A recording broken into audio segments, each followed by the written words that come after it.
We already know how to solve probability problems that involve rolling two dice. We've done a lot of that.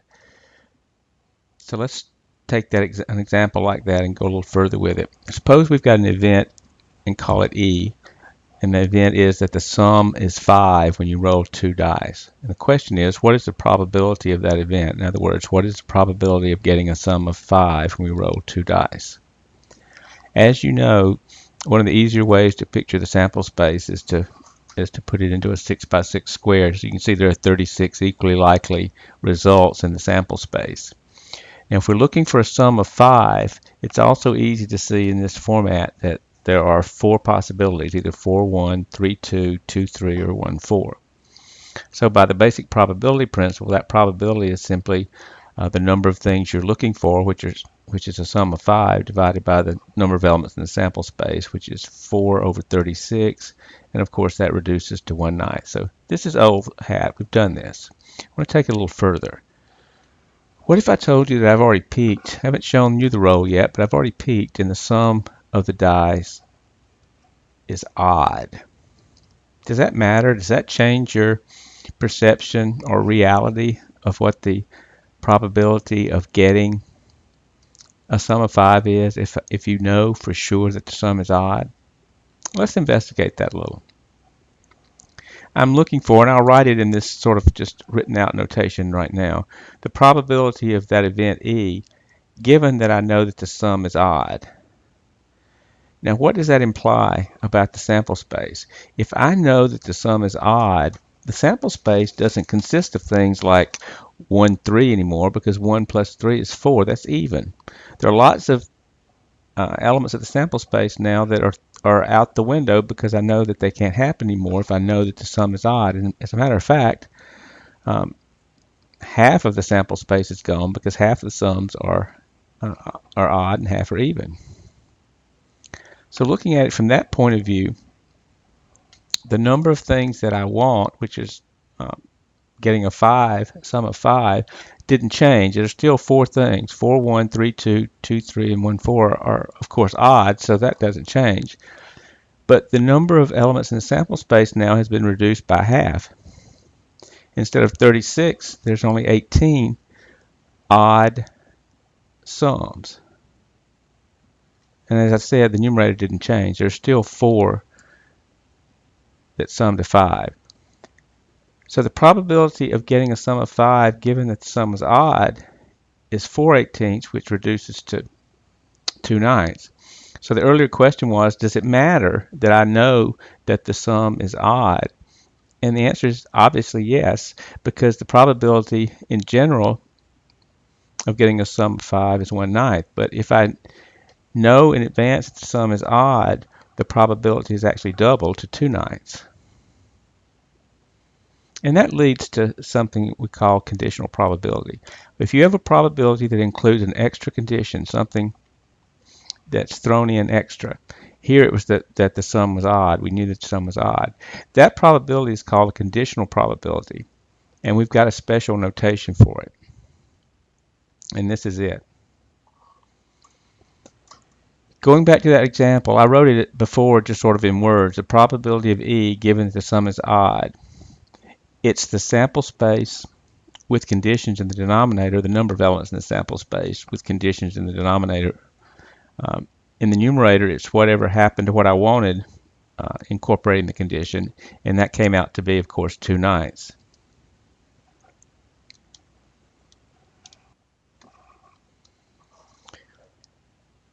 Suppose we call that condition that given the sum is odd F, then we're going to here be saying that F is the condition that the sum is odd. In other words, it's another event. E is the event that the sum is 5. F is an additional event, which is the condition, and that is that the sum is odd. And given that, we write the probability like this. There's a vertical bar there, a vertical line in between the two events. And the way we read that is that it's read as the probability of event E given event F, or if you want to say this in more words is the probability the event E occurred given that the event F occurred. It's the probability of E given F.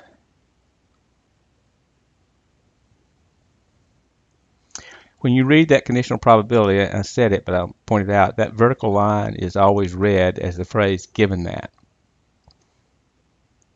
Also, you don't have to use E's and F's. We could just say that in our particular example, we could write the probability that the sum is 5 given that the sum is odd. Instead of writing E vertical line F, we could just write it out in words, the probability that the sum is 5 given that the sum is odd.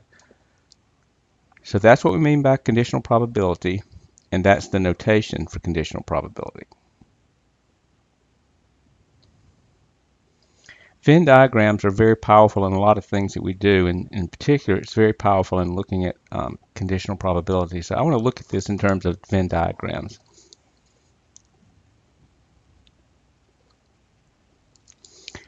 If I've got two events, E and F, E intersect F is that blended area in the middle where the two events overlap. The event E is the whole blue circle, including the blended part, and F is the entire red circle, including that blended part. So that's a Venn diagram, just a typical Venn diagram. You're used to seeing those. I want to apply that here.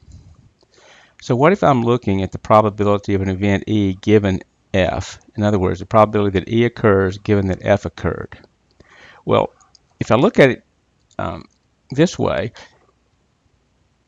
the event that comes to the right of the vertical line is the event that's already occurred. So in this case, when I say the probability of E given F, I mean F has already occurred. So if F has already occurred, I don't have to consider anything outside of F. So if it helps you, you can just sort of picture the circle E just going away. However, I did leave the blended area, the intersection point, the intersecting part. It's really not blended anymore, but this is the intersected part. I left that. But when you're doing with equally likely sample spaces, which is what we're considering here, if you want to calculate the probability of something, you take the number of ways you can get it over the number of elements in the sample space. Here that translates into being the number of elements in that blended area over the number of elements in the entire circle. We know F occurred, so the whole sample space now is the circle F. So the probability of E given F is the number of elements in the overlap of the two circles divided by the number of elements in the circle representing the event that's given, the thing that's already occurred. So the probability of E given F is simply the blended area over the number of elements in the circle F. Conversely, if I wanted to do it the other way around and I wanted to look at the probability of F given E, now I'm saying that the event E has already occurred. Well, if the event E has already occurred, I don't need to consider anything outside of the set E. So I could just forget about the circle F. And now I'm back in the same game, except that I'm looking at the set E as being my entire sample space. So again, the probability of getting F, if I'm going to get F, it's going to have to come from here because the rest of the circle F got eliminated over the number of elements in the sample space, which has been reduced to E. The condition reduced the sample space to just E. So I hope you can see how the Venn diagrams make it pretty clear why this works the way it does. So to summarize then, the probability of E given F is the number of elements in the intersection of E and F divided by the number of elements in F, and it reverses itself when you're doing the probability of F given E. That's still the number of elements in the intersection of E and F, but it's divided by the number of elements in E. So again, the denominator always draws from the given that set. So if you want to know what goes down here, you always look at the given that. So whatever goes down here, you're looking at the given that. The numerator is always the overlap.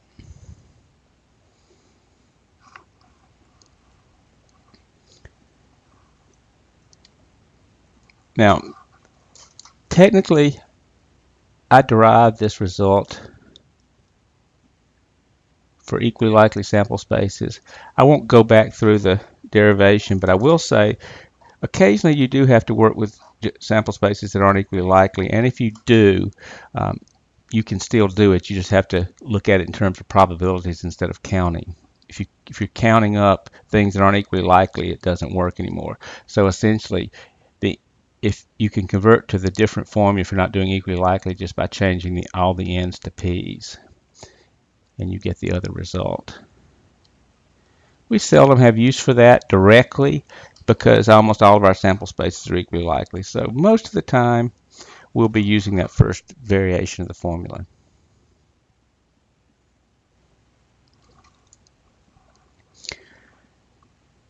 It turns out, though, if you really understand how this, for the lack of a better term, this given that condition, how that restricts the original sample space, most of the time you can solve these conditional probability problems without even formally using any formula.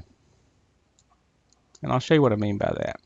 Suppose I have this problem. If 2 cards are drawn without replacement from an ordinary deck of cards, what is the probability that the second card is a heart, given that the first card was a heart? First of all, let's translate that into our conditional probability. The given that part goes here to the right of the vertical line, and the thing we're trying to find the probability of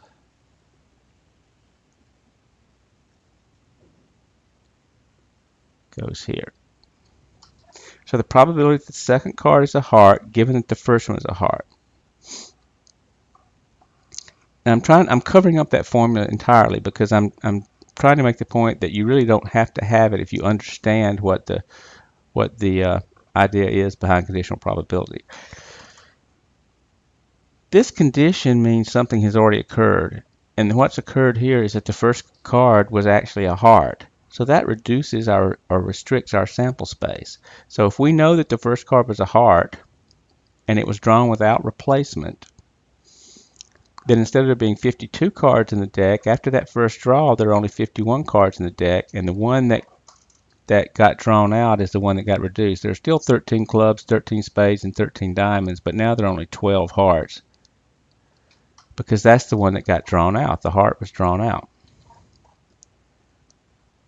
So given that restriction on the sample space, what's the probability you get a heart the second time, assuming you didn't put the card back in the deck after you looked at it?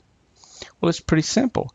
You count the number of hearts, what you're looking for. You're always doing the probability of what you want, a heart. Well, there are only 12 hearts now because you drew one out and didn't put it back.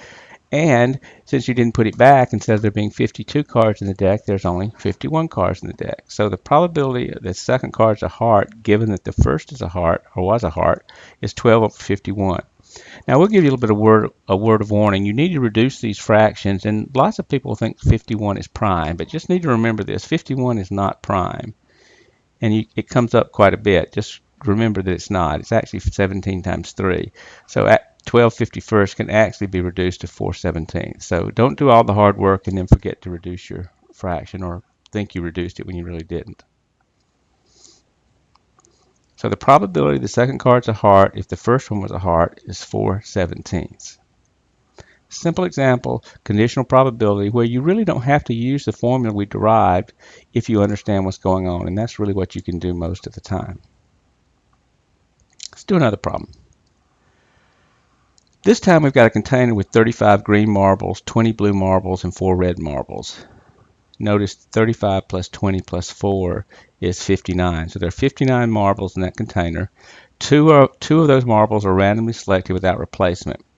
We're going to let E be the event that a green marble selected first, and we're going to let F be the event that the second marble is not green, which means it could either be blue or red. And we want to find the probability of F given E. Now, although that's presented that way with the letters a lot of times, my real preference is to write it out in words. I think it's less likely you're going to get it backwards or get it wrong if you just write it out. So instead of writing F given E, I'm going to actually write out what F is, which is F is the event that the second marble is not green. I just write that out. And E is the event that the first one was green. So my recommendation is, most of the time anyway, to write these things out in words. Less chance of getting something backwards. In any case, now that you've written it out, you look at the condition that's already occurred. E is what's already happened. You already know that the first one was green. So if you look at it from that point of view, if you know the first one was green, there started out being 59 marbles, 35 green, 20 blue, and 4 red. But if you know the first one was green, then instead of having 35 marbles that are green, you now only have 34 that are green. The number of blue and red stayed the same, which means you have only 58 marbles left. So what's the probability that the second one's not green? Well, remember, not green can either be blue or red. So there are 24 of those. And like I said, there are 58 marbles left because you drew one out. So the probability the second marble is not green, given that the first one was green, is 24 over 58. Again, that simplifies because they're both even. And 29 is prime, so you end up with 12 over 29. So I hope you're beginning to see how this flows, and you don't really have to use those formulas if you understand what you're doing with conditional probabilities. Let's try another one. This one said this graph has stats about distracted drivers below the age of 40 who were involved in fatal crashes. If a driver is selected from the under age 20 group, what is the probability of the accident being related to cell phone use? And then round your final answer to 3 decimal places. The thing you got to understand here is it's giving you information about 3 different age groups: the under age 20, the 20 to 29, and the 30 to 39 age group. And they're asking us about, if we know that the driver came from the under 20 age group, then what's the probability of the accident being related to a cell phone? So that's a conditional probability. You have to recognize that. That's the probability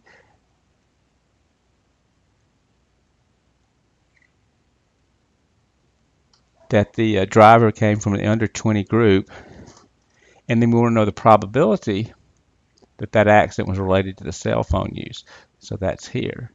So you have to get accustomed to reading these problems and writing them as these probabilities, in this case as a conditional probability. So you know that the person under the under 20 age group because it says they were. The driver is selected from that under 20 age group. So what the condition does here now, what the restriction is that you're only looking at the under age 20 group. In other words, these don't even matter anymore. That's the restricted sample space now. So instead of looking at everybody, you're only looking at this under age 20 group. And if you take 515 and add 140, they're going to be 655 total drivers that are under age 20. So what's happened is you've reduced your sample space now to just the 655 drivers that are under age 20. Once you do that, you can see, well, what is the if you know that they're under age 20, you know you're going to only be dealing with that 655 people. And then you want to know the probability it's related to cell phone use. Well, the cell phone distraction is the red. So that's the 140. So out of the 655 total people, you only have 140 that were whose accidents were caused by being distracted by a cell phone. So again, it's a conditional probability. You drew your information from a graph, but it's the same idea. And it said to write your answer to rounded to 3 decimal places, and that's 0.214. I hope you see how this flows now. The basic thing is to first find out what your sample space changed to after the restriction or after the condition.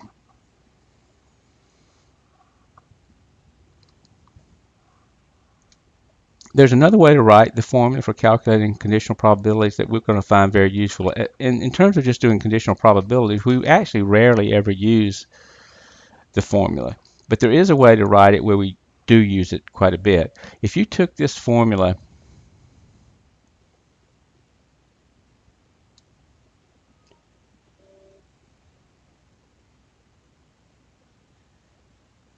and multiply both sides by the denominator. If you just multiply through by the denominator, you get a version of this formula that's very useful. It's called the product rule for probabilities, or at least that's what I call it.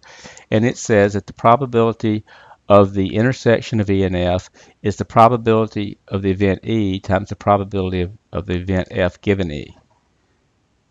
It's the same formula as just above, it's just written in a different way, but written in this way, this formula turns out to be quite useful. It says the probability of an intersection of two events is basically a product. It's something multiplied by something else. And the first something is the probability of one of the events, and the other something is the probability of the second event given that the first event occurred. If you think of it that way, it's actually pretty easy to remember. And this is a very useful formula. Let's look at how we might actually use it in a problem. This problem says a container has 35 green marbles, 20 blue marbles, and 4 red marbles. 2 marbles are randomly selected without replacement. What is the probability that the first one is blue and the second one is red? Well, let's look at this. This is not a conditional probability, is the first thing you notice. We've been dealing with conditional probabilities, but we're transitioning. We're using the same formula, but we're using it in a different way. We're actually looking for an intersection. We're not looking for the conditional probability over here. We're looking for the probability that one event and another event. That's what an intersection is. So first of all, it's not conditional it's not a conditional probability that we're looking for.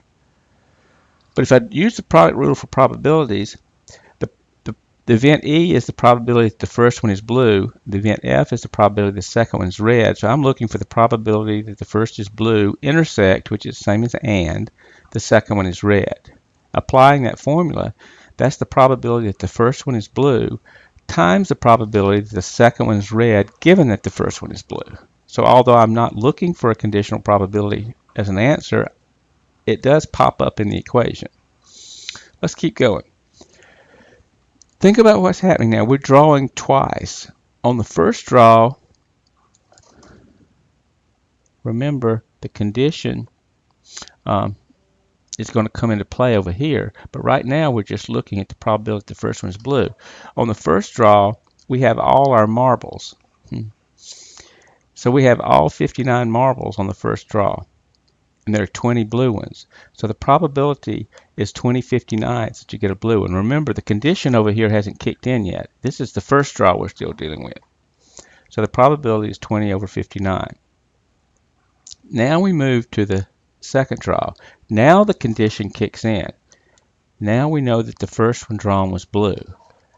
Well, if the first one drawn was blue, that means there's still 4 reds because we didn't draw a red. There are only 19 blues though, because we had 20, we drew one, there are only 19, which means there are only 59 marbles total left. So the probability you get a red over here will be 4 out of 58.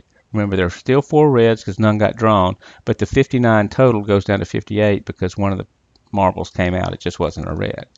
So the probability that the first is blue and the second is red is the product of those two fractions, which comes out, and again it's said to round it 2 decimal places, comes out to 0.02. So you see how useful this product rule for probabilities really is. It's a product of 2 probabilities, one of which is just a straight out probability like you're used to calculating. The second is a conditional probability based on the fact that the first thing's already happened. So I hope you're sort of building up and getting into the flow of this, how this works.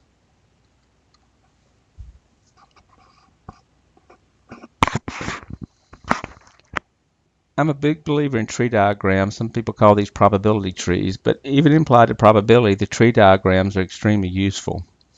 Here's a perfect example. This problem says a subject is taking part in a study to test a new cold medicine. The probability that he's taking drug A is 20%. That he's taking drug B is 30%, and that he's taking drug C is 50%. And from past results, they know the probabilities of these drugs being effective and actually making an improvement in that person's condition. For A, there's only a 10% chance the drug will be effective enough to improve the patient's condition. For B, it's 30%, but for C, it's actually 80%. So if you're looking through that, those are sort of the important numbers. So my suggestion is to draw a tree diagram for all this, with all this information. In other words, when you start off, you could be assigned drug A, drug B, or drug C. This is old hat. We've done these tree diagrams for a while now. If you are taking drug A, the probability is 20%, which is 0.20. If you're taking drug B, the probability is 30%, 0.30.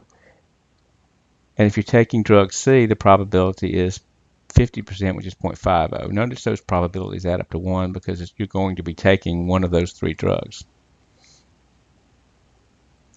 Now, once you decide which drug you're on, there's still a possibility of it improving your condition or not. So if you're taking drug A, your condition can either improve or not. It says that the probability for A is 10%, so the probability that drug A would result in an improvement is 0.10.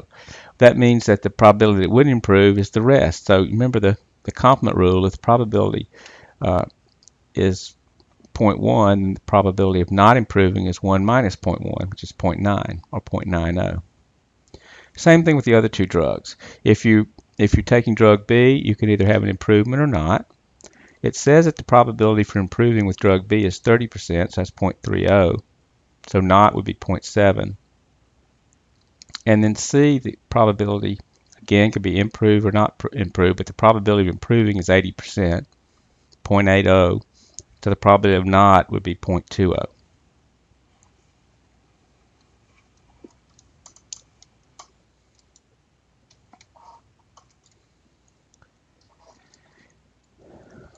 Now, once you have that tree diagram, you can use it to answer all sorts of questions. So I'm going to just throw out a series of questions that we can answer with this tree diagram. The first of which is, what's the probability that a subject takes drug A and improves? Remember, that's an and, which is an intersection, and we have that product rule for probabilities formula, which says it's a product. But the tree diagram actually makes writing down the formula sort of irrelevant. If you've got a tree diagram, you can sort of work your way through it without technically plugging into the formula. So in any case, the probability that a subject takes drug A and improves is an intersection, remember, intersection of two events that take A and improves. If you look at the tree diagram, that's this top level branch. The probability to take drug A and improves. And the product rule for probability says you take the probability of one event and multiply it by the probability of the other event, given that that other event's already occurred. And the fact that you're on this branch off of drug A is indicative of the fact that that has already occurred. So bottom line is, from that tree diagram, if you want to do an and, all you need to do is multiply along the branch that corresponds to what you're trying to find the probability of. So the probability that the subject takes drug A and improves is the probability they take drug A times the probability of the improvement on the improvement branch corresponding to drug A. So again, the tree diagram is really just applying the product rule for probabilities formula for you, but it doesn't require you to actually write it down as much as just to remember when you're doing an and, you multiply down the appropriate branch. So the probability that a subject takes drug A and improves is 0.02. That's one question. Let's ask something else.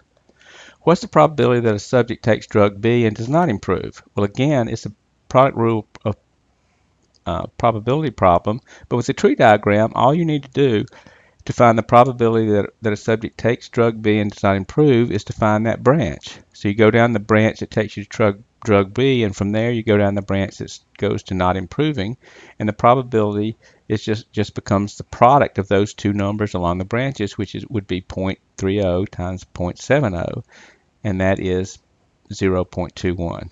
So there's about a 21% chance that a subject is going to take drug B and not improve. Another question. What's the probability that a subject improves? This one's a little more involved, but in principle, it's really not harder because there's more than one way to improve. In fact, there are 3 improves up here. So there's more than one way to get to improve. You could take drug A and improve, and that probability is just a product. But you could also take drug B and improve, or you could take drug C and improve. And you can almost hear me saying or emphasizing the word or. Whenever you say or, you're essentially adding. So if you just sort of go back, it's the probability that the subject takes drug A and improves, or, it means plus, the probability the subject takes drug B and improves, or the probability that the subject takes drug C and improves. So all you have to do is multiply 3 times and add up the results. So since the improvement comes from more than one branch, you just have to do the probability of each branch and then add them together. So the probability that the subject takes drug A and improves is 0.20 times 0.10. The probability that the subject takes drug B and improves is 0.30 times 0.30. And finally, the probability that the subject takes drug C and improves is 0.50 times 0.80. And you can do that on your calculator fairly straightforwardly, and you will end up with 0.51. So a little over 50-50 chance that a subject is going to improve in taking any of these drugs together in this clinical trial. So although that was a little more complicated in terms of having to do more work, the technique was not. It's just a little more work. You're applying the multiply down along the branch rule 3 times and then adding those 3 products together. All right, how about this? What's the probability that a subject improves given that he takes drug C? Now this is interesting now because we had gotten away from conditional probabilities, but now we're back. What's the probability that the subject improves given that he takes drug C? That's a conditional probability. So the probability that the subject improves given that he takes drug C, here's how you have to think about it. Whatever's over here, the condition has already occurred. So the person has already taken drug C. So you've already passed this part of the diagram. So you've already done all this. None of that matters anymore. That's already occurred. It's not probability anymore. You're already at drug C. So this is all in the past. And you don't have to worry about it. And since you're at drug C, nothing above here matters either. You're simply looking at what happens from the point you get to drug C. So when it says take drug C, that heads you straight here, and all you have to do is look forward.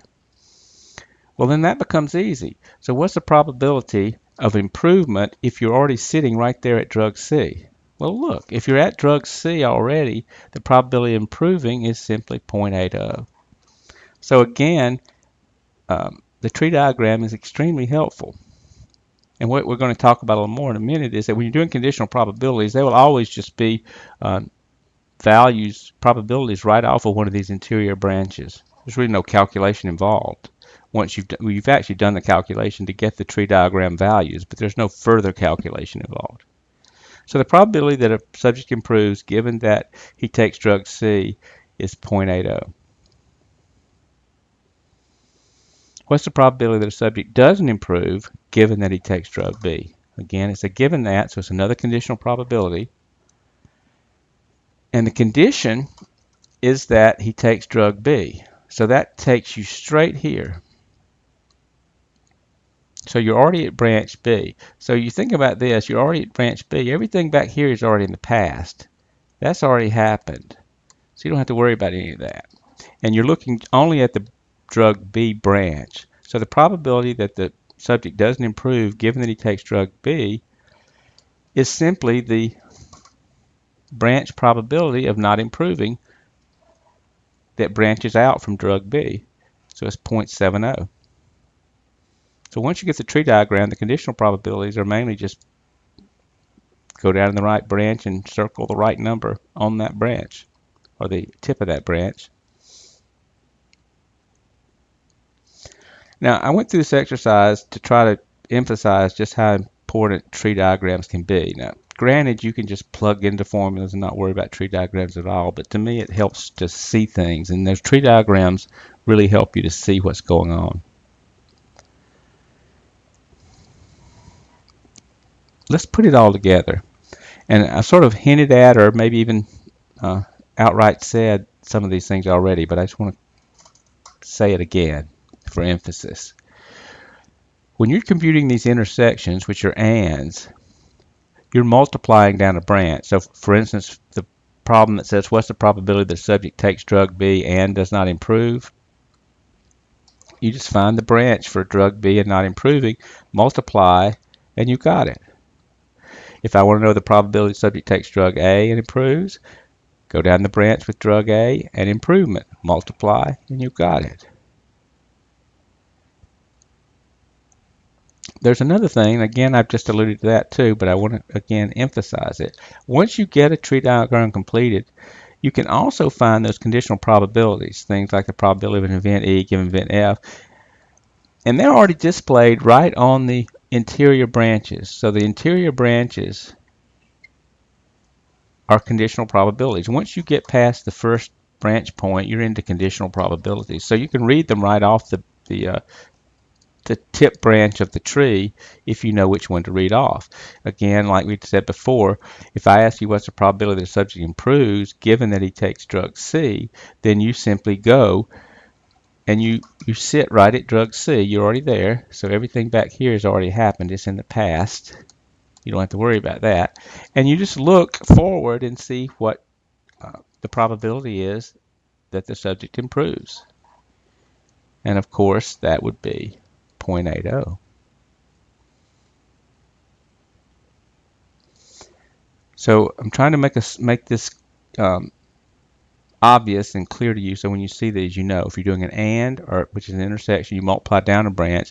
If you're doing conditional probabilities, you read off of an interior branch, and then you can have the problem like the one I got about earlier about improving, which is even more complicated. Let's do one more of the conditionals. What's the probability that a subject doesn't improve given that he takes drug B? Well, again, conditional probability, given that he takes drug B, that puts you to the drug B area. Everything to the left of drug B is in the past. You don't have to worry about it. So from the drug B position, look to the doesn't improve branch. And that would be here. So the probability of not improving given that the subject takes drug B is 0.70. Okay, and the third thing, which I alluded to a minute ago, in the more complicated cases where your probabilities are actually consist of products along more than one branch, like that question about just improving, what's the probability a patient would improve, that's another way the tree diagram can be helpful. So just really quickly, we just did this problem, but just to refresh yourself, I want to remind you how we did that. The way we did that, when we did the problem for just improving, what's the probability that the subject improves? We talked about the fact there are three branches. The first branch, you take the product, then you find the second branch where there's improvement, take the product, you take the third branch where there's improvement, take a product, and then you sum those products up. So generally speaking, that tree diagram allows us to multiply down the appropriate branches and then add them up when you get a problem that is a union of more than one branch. So having said all of this, this represents sort of a summary of everything we've said about these things. That if you want to do a union, you're going to multiply down a branch. If you're doing a conditional probability, you'll be picking a number off of one of the interior branches. And if you do a more complicated problem where more than one branch is involved in the solution, then you multiply down each of those branches and add up the sums, or add up those products to get a sum. It's really not very difficult if you understand the basic principles involved. One more thing I want to get to, and to do that I want to go back to the idea of conditional probability for a moment. Suppose I have the probability of an event E given F. If those two events are, and this is a vague term, but are somehow related, we would probably suspect that the occurrence of F would influence the probability of E occurring. In other words, if you've got two events that are somehow linked together, one occurring would probably have some effect on the probability of the other one occurring. And just a really simple example would be something like this. Suppose F was the event a red marble was drawn first without replacement from a bag of 3 red and 3 green marbles, and let event E be the event that a green marble was drawn second from a bag of 3 red and 3 green marbles. So you start off with a bag of 3 red and 3 green marbles, and first you draw a red marble. And we're looking for the probability that a green marble gets drawn second if you don't put the first marble back. So that's certainly easy to see that that's going to make a difference. If I take a red marble from that bag, it's most certainly going to affect the probability of getting a green marble on the second draw, because if I take a red marble from that bag, I only have 2 reds left by the time I start trying to draw my second draw. So instead of the probability of getting a green being 3 out of 6, it'd only be 3 out of 5, or be up to 3 out of 5 actually. It'd be more likely to get a green. So in that sense, that's the sense I'm talking about. If there's some connection between the two events, those events are said to be dependent. It's a very intuitive way of thinking about it, but we can get by with that most of the time. So events are related in this way, that is, the occurrence of one of the events affects the probability of the occurrence of the other event, are called dependent events. But on the other hand, if, again, a very vague term, but these events are completely unrelated, we wouldn't suspect that one happening would have any influence on the probability of the other one happening. And probably a good example of any is the same one I just used, except this time the first draw is done with replacement. In other words, someone draws the marble out of the bag, looks at what color it was, and maybe writes it down, then puts the marble back in, and then draws again. Well, if the marble is put back in, then you start off with 6 marbles and you draw out a red, but you look at it and then put it back in. So on your second draw, you still have 3 red and 3 green marbles. So the probability of getting a green marble didn't change, because you still have 3 reds and 3 greens just like you did to start with. So the idea of with replacement and without replacement is one of the most common ways to give people problems on independent and dependent events. If you put something back after you chose it, then it has that, having chosen it doesn't affect the next draw. So those events will be independent. However, if you keep the marble out or keep the card out or whatever it is you're drawing, then that affects the probability of something else happening afterwards, and those are dependent events. So those are probably the simplest things, the way to think about dependent versus independent. In any case, events that are unrelated in the way we've been talking about, that is, the occurrence of one of the events doesn't have any effect at all on the probability of the other event's occurrence, those are said to be independent events. This sort of just summarizes what we just said. Events for which the occurrence of one of the events affects the probability of the occurrence of the other event, those events are called dependent events. On the other hand, events for which the occurrence of one of the events has no effect on the probability of the occurrence of the other event, those events are said to be independent events. Most of the time, this intuitive idea is good enough for what we'll be doing. However, there really is a formal definition. I'll throw it out for you. Events E and F are independent events if the probability of E given F is equal to the probability of F. If that's not the case, the events are said to be dependent events. I'm not sure we'll ever have need of that definition, but it's there if you need it. If you ever get to a point where you're not certain whether two events are dependent or independent, you can actually do that calculation and compare those two quantities, those two probabilities. Let's wrap it up. I'll just throw out a couple of more examples of each of these types of events. Most of these things are going to be common sense, I think.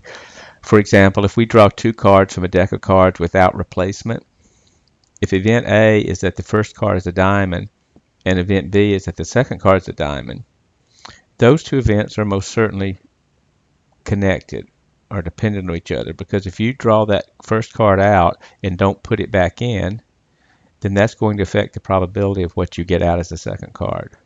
Obviously dependent. Another example, if we have 2 nickels and 3 dimes in our pocket, if event E is you first reach in and draw out a nickel and give it away, and event F is secondly you reach in and draw out a dime, the probability of getting a dime is different based on whether event E occurred or not. If event E occurred, you only have 1 nickel left in your pocket before you make that second draw. So those events are obviously dependent. The probability of drawing out a dime on that second draw is affected by the fact that you took a nickel out and gave it away. A couple of examples of independent events beyond what we've already talked about. Suppose we roll a red die and a green die. If event A is that the red die shows up as being a 2, and event B is that the green die shows up being a 3, then those 2 events are certainly independent. What happens on the red die has no effect on what happens on the green die. Or if you flip a coin twice, the first flip comes out to be a head, it's event E. The second flip shows a head, that's event F. They're not related. What you get on the first flip doesn't affect at all what you get on the second flip. That's another common example of an independent event.